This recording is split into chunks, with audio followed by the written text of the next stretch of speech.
Assalamualaikum warahmatullahi wabarakatuh. Waalaikumsalam warahmatullahi wabarakatuh. Berdoa dimulai. Selesai. Ya. Bagaimana kabar kalian hari ini? Alhamdulillah. Baik. Baik. Sehat semua ya? Sehat. Siapa yang tidak hadir hari ini? Hadir semua? Apa yang terjadi apabila makanan masuk ke dalam saluran pernapasan? Dan masih ingat ya? Di video pembelajaran semester kemarin, apabila makanan masuk ke saluran pernapasan, maka akan dasar. Materi kita hari ini adalah sistem pernapasan dengan metode pembelajaran berikut. Setelah peserta didik dan guru berkolaborasi melalui problem based learning dipadukan dengan metode kafe, ceramah dan diskusi dengan menggunakan pendekatan saintifik, peserta didik diharapkan 1. Dapat menjelaskan letak dan struktur organ pernapasan manusia dengan benar. Yang kedua,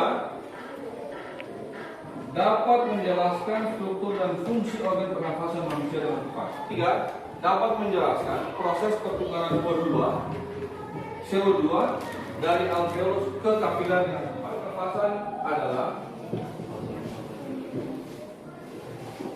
organ-organ yang melibatkan proses pernapasan berupa O2 dan melepaskan karbon dioksida atau oksigen. Yang paling bertanggung jawab dalam sistem pernapasan itu adalah organ apa saja yang terlibat dalam proses pernapasan? Alveolus, Pak. Alveolus. Oke, bagus. Alveolus atau satu organ yang berperan dalam pertukaran dalam proses pernapasan atau sistem pernapasan. Ada lagi organ lain? Saya, Pak. Ya. Bronchiolus. Bronchiolus. Oke. Selain alveolus, ada namanya dan organ-organ yang lain. Bentar, akan kalian cari, akan kalian pelajari, akan kalian eksplorasi apa-apa saja organ yang terlibat dalam proses pernapasan. Berikut, apa yang terjadi jika tubuh kita tidak mendapatkan asupan oksigen dalam waktu 5 menit? Untuk lebih jelas dalam materi tentang sistem respirasi atau sistem pernapasan ini, silakan kalian simak video pembelajaran. Pembahasan kita kali ini tentang sistem pernapasan pada manusia, yaitu suatu sistem yang tujuan utamanya menyediakan oksigen untuk proses metabolisme tubuh. Nah, untuk memahami sistem pernapasan secara utuh, kita harus mengenal bagian-bagian dan fungsi dari penyusun sistem pernapasan. Kita mulai dari yang pertama. Nah, udara pertama kali masuk ke saluran pernapasan melalui lubang hidung dengan mekanisme inspirasi. Di rongga hidung, udara kemudian disaring oleh rambut hidung. Udara selanjutnya mengarah ke persilangan tempat jalur udara dan makanan bersaring. Udara akan memasuki laring. Di depan laring terdapat epiglottis yang berfungsi mengatur masuknya udara dan makanan ke salurannya. Udara masuk ke dalam trakea. Di dinding trakea ini terdapat dari trakea. Selanjutnya terdapat 2 cabang yang disebut bronchiolus. Udara kemudian memasuki udara yang memasuki alveoli akan terlarut di dalam selaput lembab yang melapisi permukaan dalam alveoli dan kemudian akan berdifusi dengan cepat melintasi epitelium ke dalam kapiler darah yang mengelilingi setiap alveoli. Sedangkan dalam arah yang berlawanan, karbon dioksida berdifusi dari kapiler darah melintasi epitelium alveoli dan menuju ke rongga udara untuk dikeluarkan keluar tubuh melalui mekanisme ekspirasi.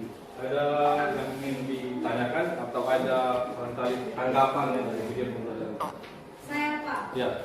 Apa perbedaan menghirup udara melalui mulut dengan melalui hidung? Oh iya, tadi sempat dijelaskan secara detail ya di video pembelajaran tadi. Hanya ketika tadi disampaikan ketika udara masuk melalui hidung, biar penjelasan melalui mulut. Jadi selain melalui hidung, udara juga bisa dihirup menggunakan mulut.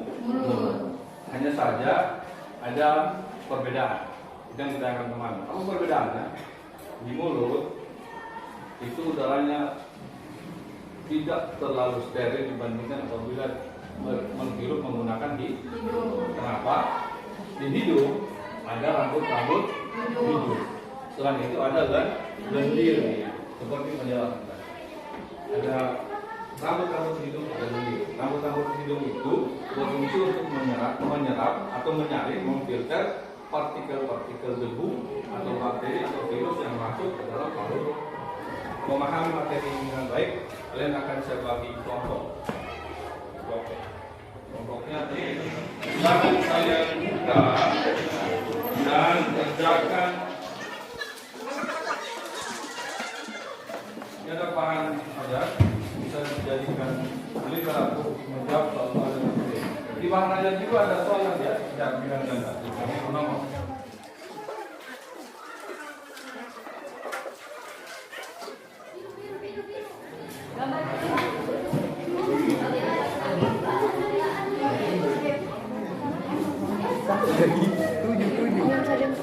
Oh, tempel tadi. Gimana tempel?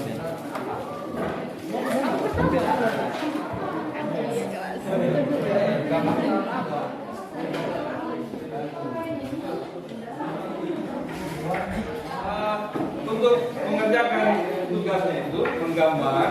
Sekarang sudah boleh menggunakan handphone, boleh buka HP, silakan buka HP. Kita lihat gambar yang pas yang itu.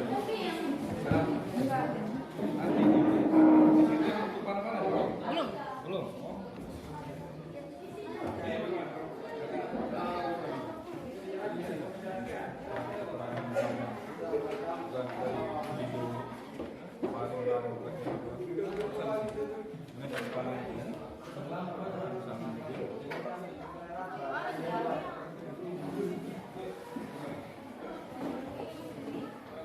Silakan saja. Apa ini madu? Apa itu? Rocky.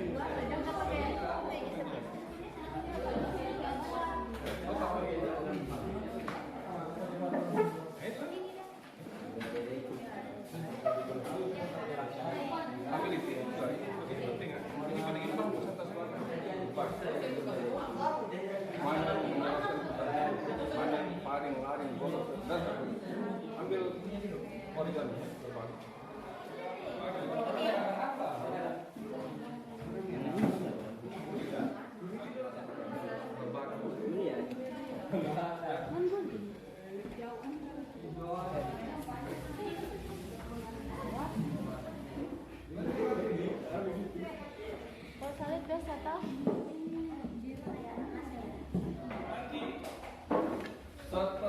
Ketika presentasi spot cafe-nya seperti spot cafe ketika kita semester satu kemarin ya.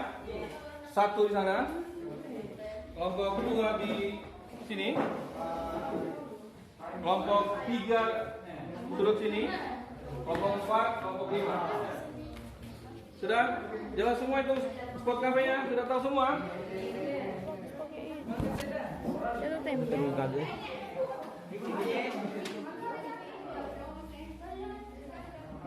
Yang jelas keterangannya itu, yang jelas semua. Saya masih ada lari.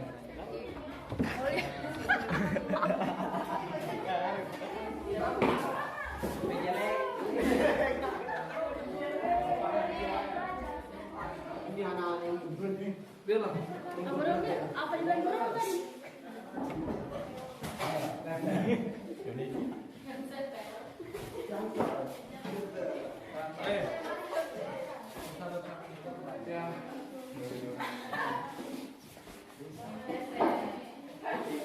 Mana anunya? Berapa nih? Untuk kafe seperti yang sudah kita kerjakan di semester 1. Satu kelompok itu jumlahnya 5 orang, ya kan? 5 orang. Jadi 2 orang bertugas menjaga spot kafenya atau kafenya. 2 orang bertugas menjaga kafenya, menjelaskan kepada pengunjung, dan 3 orang berkunjung ke kafe teman. Oke, waktunya, oke, Saya hitung 1, 2, 3. Silakan berkunjung ke kafe teman. Hidungnya deh. Pengunjung itu berhak mendapatkan informasi. Jadi kalian penjaga itu menyampaikan informasi. Hah? Penjaga kafe itu menyampaikan informasi karena pengunjung berhak mendapatkan informasi. Dia juga berhak mengkritik, ya, atau memberi masukan kepada kafe yang dia kunjungi. Sebelah sini paru-paru merupakan tempat pertukaran gas pada proses pernapasan. Jadi fungsinya paru-paru itu tempat pertukaran gas pada proses pernapasan. Dari otak itu lebih panjang. Panjang kurang lebih 4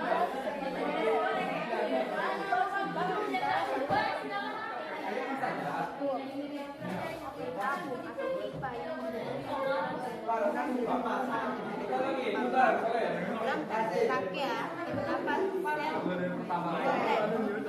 Untuk kafe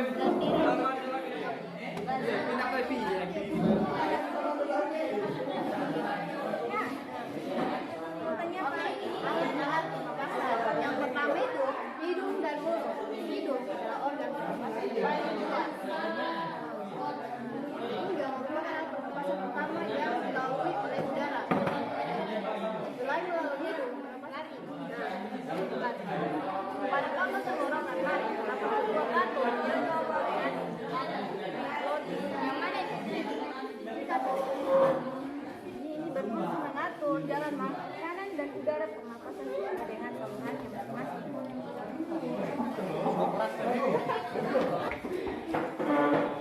Secara keseluruhan sudah bagus. Kunjungannya mungkin ada yang penjaga kafe menjelaskan apa yang disediakan di kafenya. Hanya saja masih ada kelompok yang kurang apa ya? Kurang. Hari ini saya minta sama kalian untuk memberikan penilaian satu-satu. Mana kafe yang paling mantap menu? Kelompok atau kafe yang paling keren kafe ramah dan baik. Penjaga kafe.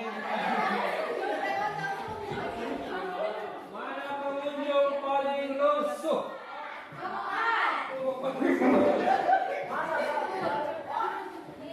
Oke, tepuk tangan dulu. Dari menggambarnya itu harus diatur waktunya. Kemudian berbagi tugas. Tadi saya lihat ada yang tidak berbagi tugas. Sehingga di persentase begitu juga.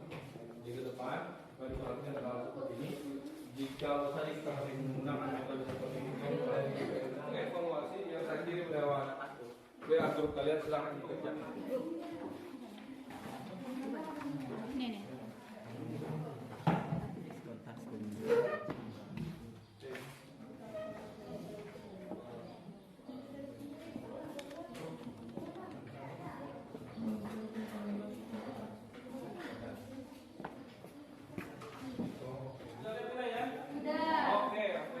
Tentang kegiatan hari ini itu cukup mengesankan dan mendapatkan pembelajaran yang lebih baik. Karena dari pembelajaran kita ini kita dapat mempelajari proses pernapasan secara detail dan karena di sini kita belajar itu menggunakan sistem Indokafe, jadi kita berkunjung ke kafe-kafe dan mendapatkan pemahaman sesuai pemahaman individu masing-masing. Oke, mendapatkan informasi langsung dari temannya, ya sebagai penjaga kafe dan sebagai pemberi informasi. Oke. Dan juga Bapak, kita Ya. bukan cuma belajar tentang sistem pernapasan, tapi kita juga belajar tentang kreatif. Jadi karena kita menggunakan sistem Windows Cafe, jadi kita menyusun menu Ya. untuk teman-teman yang lain itu dari daya kreatif kita sendiri. Oh. Jadi hasilnya itu teman-teman yang lain bisa meningkatkan daya kreatifnya masing-masing. Oke, tepuk tangan. Ya. Kemudian ada yang bisa memberikan kesimpulan. Kesimpulannya pada pembelajaran kita pada hari ini Ya. adalah organ pernapasan manusia.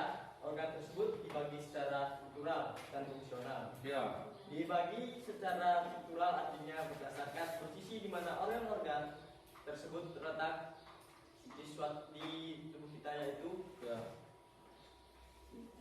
sistem pernapasan atas hidung, faring, dan sistem pernapasan bawah yaitu laring, trakea, bronkus, bronkiolus, dan paru-paru. Oke, jadi secara struktur terdiri atas sistem pernapasan atas dan sistem pernapasan bawah. Sistem pernapasan atas itu Ada hidung, hidung, faring, kemudian sistem pernapasan bawah yaitu laring, trakea,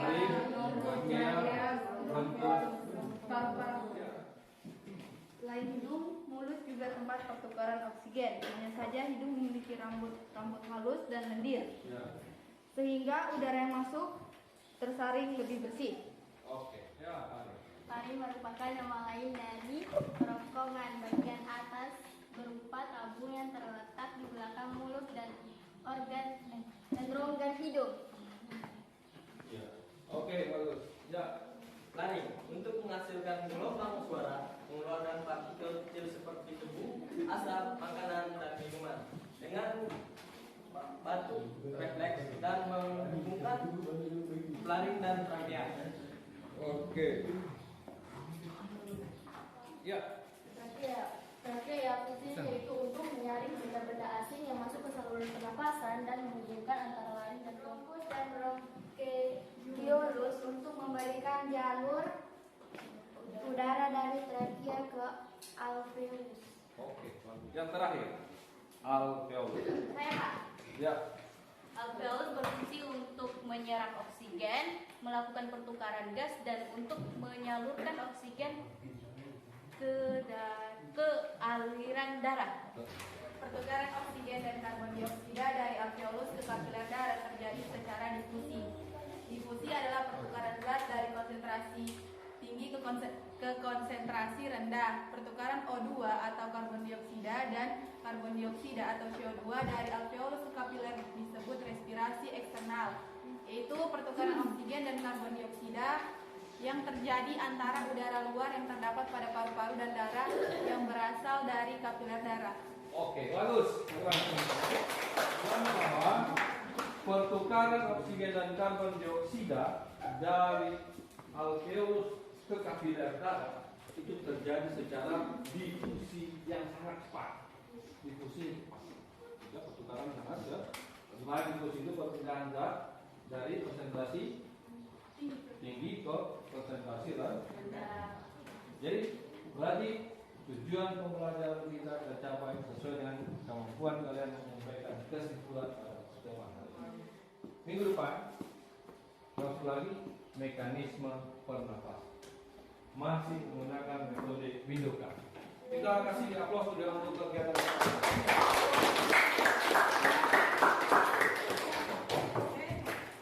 Oke, sebelum kita mengakhiri kegiatan pembelajaran hari ini, marilah kita berdoa. Mari kita berdoa mengucap syukur kepada Allah Tuhan Yang Maha Esa dengan membaca surah Al-Fatihah. Al-Fatihah mulai. Alhamdulillahirabbil alamin.